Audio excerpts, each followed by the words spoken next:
Comment les fanatiques anti-migration réagiront-ils à la nouvelle selon laquelle le solde migratoire net estimé du Royaume-Uni en 2024 représente près de la moitié du total de 2023?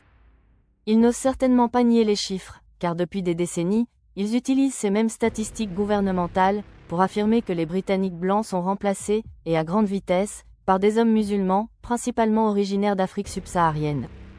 La lutte contre l'immigration a été au cœur de la montée des groupes politiques de droite au Royaume-Uni et ailleurs. Les migrants étaient des boucs émissaires utiles, la parfaite diversion pour un projet politique, exécuté sur plusieurs décennies, qui transférerait la richesse des plus pauvres vers les plus riches, sans rébellion. Le choc pétrolier de 1973 a été le coup d'envoi d'une série de politiques qui ont progressivement détruit le secteur manufacturier et délocalisé les emplois vers les pays à faible revenu. Ces programmes gouvernementaux, complétés par la vente des industries nationalisées, une attaque incessante contre les syndicats et les organisations de la société civile, et la vente de logements sociaux, ont décimé les prestations sociales, et nous ont tous rendus de plus en plus effrayés. Les électeurs ont demandé pourquoi leurs parents âgés devaient attendre si longtemps pour bénéficier de soins hospitaliers urgents.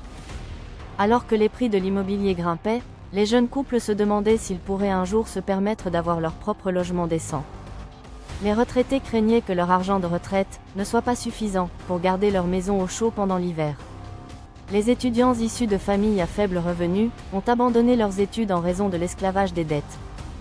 Et tout le temps, on disait aux électeurs qu'il n'y avait pas d'autre alternative. Les gains vaudraient la peine de souffrir. Mais après la crise financière de 2007, il est devenu évident que la plupart des gens n'en tireraient que peu de bénéfices. Presque tout ce qu'on leur avait dit était des mensonges. Les citoyens ordinaires ont été punis, des milliards d'argent public ayant été utilisés pour renflouer les banques. Le chômage a grimpé en flèche partout, tout comme la colère des électeurs. Les plus chanceux de la société occidentale ont senti le danger et ont réagi immédiatement. Ils ont augmenté les effectifs de la police, renforcé les tribunaux, construit davantage de prisons et aggravé les peines.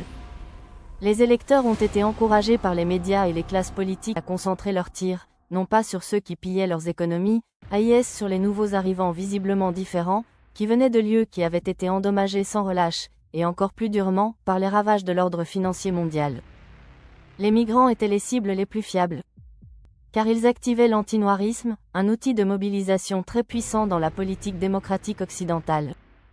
Alors, maintenant que les chiffres de l'immigration diminuent, le soutien populaire aux partis de droite va-t-il également diminuer? Aucune chance. Et pourquoi? La migration est une question d'émotion politique, et non de fait.